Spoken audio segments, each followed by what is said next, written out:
فرما رہی تھی. ابھی یہ دروازے کے باہر تھے اور بی بی گریہ فرما رہی تھی اور کہہ رہی تھی کہ اللہم الیک نشکو فقد نبیک، پروردگار میں اس بات پر شکوہ کرتی ہوں کہ تیرا نبی دنیا سے رخصت ہو گیا، یعنی میرے بابا دنیا سے رخصت ہو گئے. وارتداد امتہ علینا، امت ہم سے مرتد ہو گئی، اس نے منہ موڑ لیا ہم سے، امت نے ہم سے منہ موڑ لیا. ومنعهم ایانا حقنا الذی جعلتہ لنا، اور جو تو نے ہمارا حق قرآن میں لکھا تھا، فی کتابک المنزل، جو قرآن میں تو نے حق لکھا تھا، وہ امت نے قل لا اسألکم علیہ اجرا الا المودۃ فی القربى، یہ حق امت نے ہمیں نہیں دیا. بی بی شکوہ کر رہی تھی. لعین نے کہا دعی عنکی یا فاطمہ حمقات النساء. بہت سخت ہے یہ جملہ. آپ کبھی جیسے کسی کو جھڑک کے کہتے نا چپ ہو جاؤ، عورتوں والی باتیں کر، یہ اس کا ترجمہ کیا ہے؟ اس نے بی بی سے کیا کہا؟ بی بی شکوہ کر رہی تھی اور فریاد کرے. اس دروازے کے پیچھے سے کہا کہ دعی عنکی یا فاطمہ حمقات النساء، یہ عورتوں والی باتیں کرنا بند کرو. اس نے جھڑکا بی بی کو. اللہ تمہارے گھر میں نبوت بھی دے اور خلافت بھی دے، میں ایسا نہیں ہونے دوں گا. وَأَخَذَتِ النَّارُ فِي خَشَبِ الْبَابِ، اور شہزادی کے در پر لکڑیاں جمع ہونا شروع ہوئی ہیں. اچھا، اس وقت امیر المومنین گھر میں موجود تھے، جب یہ آئے ہیں امیر المومنین گھر میں موجود تھے. تو امیر المومنین خود تشریف نہیں لے گئے اور شہزادی کونین تشریف لے گئیں. بظاہر وجہ یہ سمجھ میں آتی ہے، اچھا یہ ہے 100% ایسا ہی ہوا ہے کہ شہزادی کونین خود تشریف لے گئے، امیر المومنین کو گویا محفوظ رکھا. ایسا محسوس ہوتا ہے کہ چونکہ وصیت رسول کے مطابق علی تلوار نہیں نکالیں گے، یہ جانتے تھے کہ اگر علی تلوار نکال لیں تو اسلام ختم ہو جائے گا پورا. اس وقت اتنا فتنہ و فساد ہوگا کہ اصل اسلام ختم ہو جائے گا. لہٰذا علی ضبط کر رہے تھے اور یہ ضبط بہت سخت تھا. علی تلوار نہیں نکال رہے تھے تو یہ جانتے تھے کہ اس وقت اگر علی نے تلوار نکال لی تب بھی ہمارا مقصد پورا ہے. کیوں؟ اس لیے کہ اتنا فتنہ فساد ہوگا مدینہ میں کہ کوئی غیر مسلم یہ سوچے گا بھی نہیں کہ میں مسلمان ہوں، اسلام ختم ہو جائے گا. اگر علی نے تلوار نہیں نکالی اور علی آئے خود دروازے پر تو ہم دروازہ کو گرا دیں گے اور حملہ کریں گے، جیسے شہزادی کونین پر ہوا، اور علی زخمی ہو جائیں گے. یا ہو سکتا ہے کہ اس پورے بلوے میں ایسا ہوتا کہ امیر المومنین کو شہید کر دیتے، تو نبوت کے بعد امامت کا سلسلہ ختم ہو جاتا. تو علی جائیں اور تلوار نکالیں تب بھی اسلام نہیں بچتا. اب غور فرمائیں میں کیا سمجھانا چاہ رہا ہوں. اور تلوار نہ نکالیں تب بھی امیر المومنین کی شہادت کا امکان ہے کہ علی شہید ہو جائیں. تو علی کو نہیں بھیجا، فاطمہ زہرا خود تشریف لے گئیں. قیامت تک کے لیے نسل امامت پر فاطمہ زہرا کا احسان ہے. بی بی خود تشریف لے گئی کہ میں اپنی قربانی دوں گی. اچھا، بی بی نے کہا بھی کہ کیا تم یہ اس در پہ آگ لگا دو گے کہ جس میں بنت رسول اور حسنین رہتے ہیں؟ تو اس لعین ابن لعین نے کہا وَإِن، اگر رہتے ہو تب بھی آگ لگا دوں گا. علی کو باہر نکالو. وہ کیوں آئے؟ وہ کہہ رہے تھے علی کو باہر نکالو. علی کو باہر کیوں نکالو؟ علی کو باہر اس لیے نکالو کہ ہم علی سے بیعت لینا چاہتے ہیں. ٹھیک ہے، علی سے بیعت کیوں لینا چاہتے ہیں؟ مدینہ میں کتنے لوگوں نے بیعت کر لی تھی؟ فقط مخصوص افراد تھے جنہوں نے بیعت نہیں کی تھی. علی کے ساتھ 6-7 لوگ تھے بس. کہ جب تک علی بیعت نہ کرے اس وقت تک ہماری حکومت مذہبی طور پر اس کی بنیاد ہی کھوکھلی ہے بالکل، جب تک علی بیعت نہ کرے. تو ضروری ہے کہ اگر ہم اپنے آپ کو جسٹیفائی کرنا چاہتے ہیں تو اس کے لیے ضروری ہے کہ علی بیعت کریں. اور امیر المومنین بیعت نہیں فرما رہے، لہٰذا وہ آئے ہیں تاکہ علی کو باہر نکالو، ورنہ ہم دروازہ جلا دیں گے. واقعہ یوں ہے پورا اصل میں. اچھا، جب ہم دروازہ جلا دیں گے، شہزادی نے کہا کہ کیا اس صورت میں بھی؟ کہا کہ ہاں اس صورت میں بھی کہ جب حسنین بھی ہوں اندر. وَأَخَذَتِ النَّارُ فِي خَشَبِ الْبَابِ وَإِدْخَالِ قُنْفُذْ يَدَهُ. قنفذ اسی لعین کا غلام ہے. جب یہ پورا واقعہ ہوا تھا، اس میں نے بزرگ علماء سے یوں سنا ہے کہ اس لعین نے قنفذ سے کوڑا لیا تھا اور شہزادی اور ان کو مارا گیا تھا. وہ ادخال قنفذ یدہ، قنفذ نے اپنا ہاتھ داخل کیا.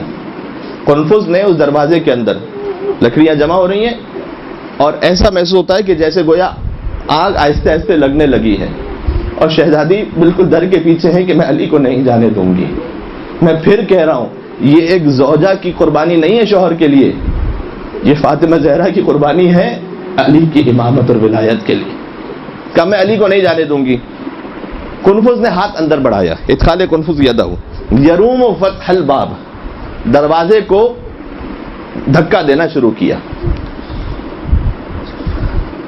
وضرب فلان، اب نام نہیں لیتا میں، یہی لعین، لہا بالصوت علی عضدہا.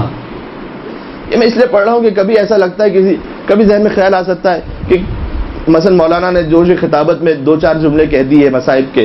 نہیں، یہ بالکل بحال انوار سے پڑھ رہا ہوں. ضرب فلان لہا بالصوت علی عضد، صوت کہتے ہیں تازیانے کو، عضد کہتے ہیں بازو کو. اس لعین نے بازو فاطمہ زہرا پہ تازیانہ مارا. آپ اس پورے منظر کو سوچ سکتے ہیں کیا کیفیت ہوگی. مجھے سمجھ نہیں آتا کہ میں بیوی کے مصائب پر زیادہ رو یا علی کے صبر پر زیادہ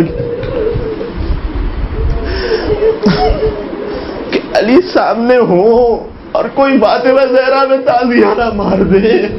کتنا سخت ہوگا مولا کے لیے، کتنا سخت ہوگا مجھے نہیں. وہ ادخال کنفذ یدہ، کنفذ نے ہاتھ آگے بڑھایا، دروازے کو دھکا دیا. اس لعین نے بالصوت علی عضدہا، بازو پر تازیانہ مارا. کون سا تازیانہ؟ حتی صار کالدملج الاسود، یہاں تک کہ بازو بند ہوتا ہے نا جو بازو پر مثلا پہنا جائے، تو یہاں اس روایت میں ہے کہ گویا بازو بند کی طرح ایک پورا نشان شہزادی کے بازو پر ان کی شہادت تک باقی رہ گیا. یعنی تازیانہ اتنا سخت تھا کہ بی بی جب 75 دن یا 95 دن تک زندہ رہی کہ تازیانے کا نشان بازو پر باقی تھا. اب آپ سوچ رہے ہیں آگ بھی لگ رہی ہے اور انفس نے ہاتھ اندر بڑھایا ہوا ہے. کسی نے مولا امیر المومنین سے پوچھا تھا، دوسری خلافت کے زمانے میں ہر ایک کا وظیفہ تھوڑا تھوڑا کم کیا گیا تھا، کنفس کا وظیفہ باقی تھا. تو کسی نے مولا سے پوچھا مولا کنفس کا وظیفہ کیوں باقی ہے؟ تو کہا یہ اس ایک تازیانے کا انعام تھا جو بازو فاطمہ زہرا پہ مارا گیا تھا.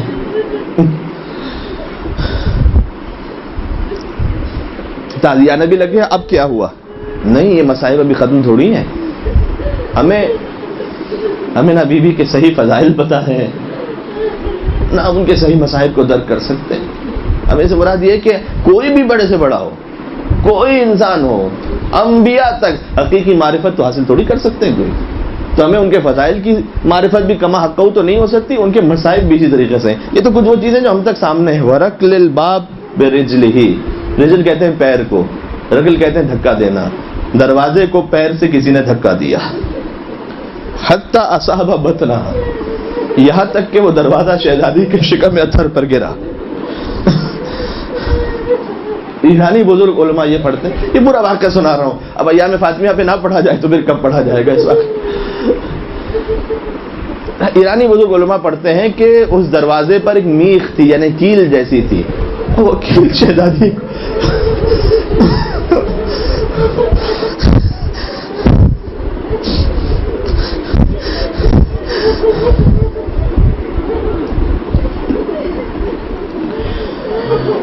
دروازہ گرا. وہی اچھا دروازہ گرنے پر کیا ہوا؟ وہی حاملۃ بالمحسن لستۃ اشہر، محسن سے شہزادی حاملہ تھی، 6 ماہ ہوئے تھے. بہار الانوار جلد نمبر 53 صفحہ نمبر 19 ایسے پڑھ. محسن 6 ماہ ہوئے تھے. واہ، اب بی بی پر دروازہ گرا ہوا ہے. حضرت محسن علیہ الصلوۃ والسلام سے شہزادی حاملہ تھی، یہ روایت کا جملہ ہے. اب اس سلسلے میں نہیں ہے، یہ ایک اور کتاب سے جملہ پڑھ رہا ہوں.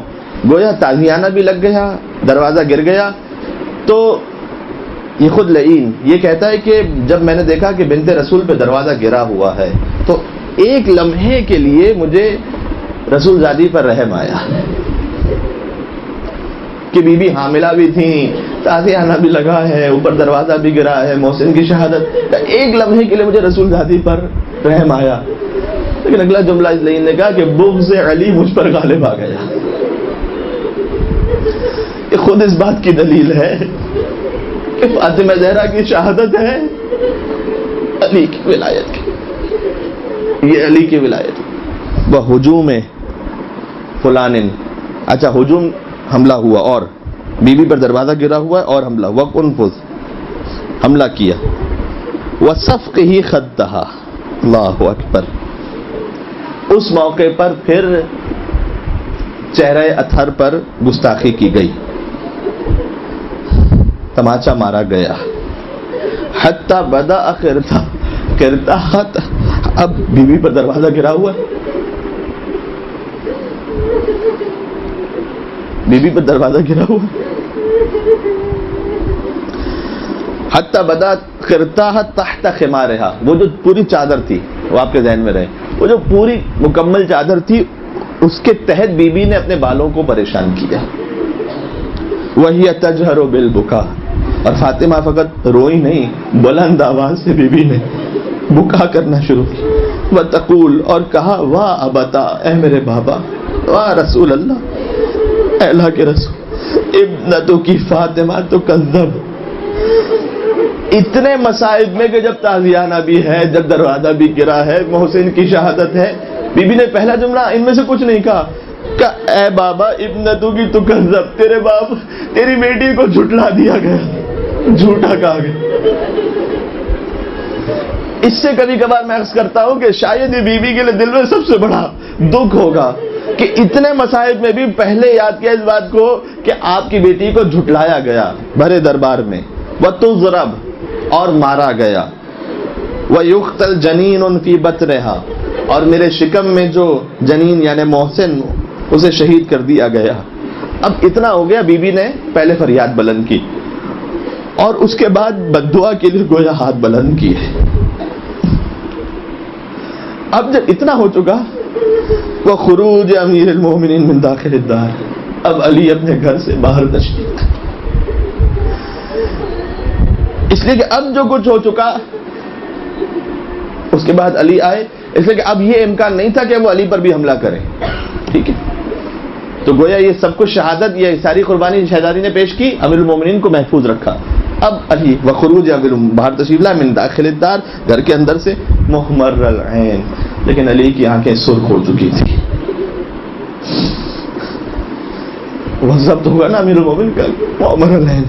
اور آئے اور بی بی سے پہلے آ کے کہا فواللہ یا فاطمہ، خدا کی قسم اے فاطمہ زہرا، لئن فعلت ذلک، اگر اس وقت آپ نے بد دعا کی، لا ابقى اللہ علی الارض من یشہد ان محمد رسول اللہ، تو اس پورے روئے زمین پر آپ کے بابا کا کلمہ پڑھنے والا کوئی نہیں بچے گا. یعنی مولا خود ضبط کر رہے تھے، لیکن شہزادی کو اتنا صبر عطا کیا ہوگا کہ بیوی اے بنت رسول آپ بد دعا نہ کریں، اس لیے کہ اگر آپ نے بد دعا کر دی تو کوئی نام رسول لینے والا نہیں بچے گا. اور خالی نام رسول لینے والا نہیں، ولا موسیٰ، نہ موسیٰ بچیں گے، ولا عیسیٰ، ولا ابراہیم، ولا نوح، ولا آدم، کوئی باقی نہیں بچے گا. ولا دابۃ تمشی علی الارض، نہ زمین پر چلنے والا کوئی بچے گا. ولا طائرا فی السماء، نہ آسمان پر اڑنے والا بچے گا. ثم قال، اس کے بعد مولا علی نے کہا، اس شخص اس لعین سے کہا، لک الویل من یومک ھذا، آج کے بعد تیرے لیے ہمیشہ کی تباہی اور بربادی ہے. اخرج قبل ان اشفر سیفی، اب یہاں سے چلا جائے اس سے پہلے کہ اب تلوار نکال لوں. خود یہ جملہ امیر مومن کیا بتلانا چاہ رہے ہیں؟ یعنی اب ضبط کا وہ عالم ہے کہ کہیں ایسا نہ ہو کہ اب تلوار نکال لوں، اب چلا جا. اور جو امیر المومنین نے اس غیظ و غضب کے حال میں کہا کہ اب میں تلوار نکالوں گا، اب چلا جا، تو یہ ہجوم واپس پلٹا. جیسے تھوڑا سا واپس پلٹا، صاح امیر المومنین بفضہ، مولا امیر المومنین نے فضہ کو بلایا اور کہا، یا فضہ مولاتو کی فقبلی منہا ما تقبلہ النساء، ذرا اپنی شہزادی کے پاس جانا. خود کیوں نہیں گئے؟ کتنا مسائل کا جملہ ہی کہ ذرا اپنی شہزادی کے پاس جانا، اس لیے کہ محسن کی شہادت ہو گئی ہے. ایسے موقع پر ایک خاتون کو دوسری خاتون کی مدد کی ضرورت ہو.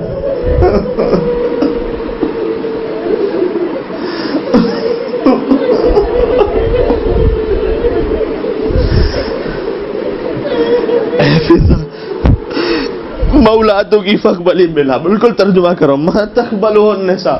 اس موقع پر ایک خاتون دوسری خاتون کی مدد کی ضرورت مند ہوتی ہے، لہذا آپ تشریف لے جائیے گا. یہ پورا واقعہ ہو چکا.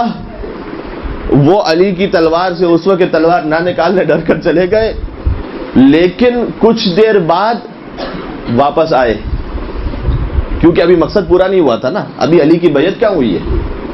لہذا اب واپس آئے اور اب علی کی گردن میں رسی باندھی اور مولا کو لے کر چلے دربار کی طرف.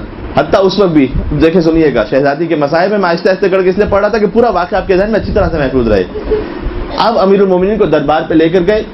دربار میں علی سے کہا جا رہا تھا بیعت کریں، اور علی کی گردن کے قریب تلوار رکھی ہوئی تھی کہ اگر بیعت نہ کریں گے تو آپ کا سر تن سے جدا کر دیں گے. اور پھر شہزادی کونین دیکھیں، اپنی فکر نہیں تھی اتنے مصائب میں بھی، فوراً حضرت فضا سوال کیا کہ این ابو الحسن، ابو الحسن کہاں ہے؟ کہ علی کو یہ پھر لے کر گئے ہیں، یہ چاہتے ہیں کہ علی سے بیعت لیں. اس وقت پھر شہزادی کونین نے کہا کہ اگر علی کو نہ چھوڑا تو ایک واحد راستہ ہے کہ پھر میں تمہارے لیے بد دعا کروں. اور مسجد کی دیواریں بلند ہونے لگیں. امیر المومنین جو مسجد کی دیواریں غضب حضرت سیدہ سے بلند ہونے لگیں. اور اس وقت جو عالم یہ تھا کہ دیوار بلند ہو رہی تھی، تو وہ خوف کا عالم تھا کہ فوراً امیر المومنین کو چھوڑ دیا گیا. اور مولا نے فوراً سلمان کو پہلے بھیجا، اور سلمان نے جا کے کہا کہ مولا یہ کہہ رہے ہیں کہ اب مجھے چھوڑ دیا گیا ہے. یہ اس واقعے کی مختصر سی تفصیل تھی. اور بھی کتابوں میں تفصیلات ہیں، پھر کبھی حیات رہی اور توفیق ہوئی تو میں آپ سے پھر گزارش کروں گا. یہ پورا واقعہ اس طرح سے ہوا.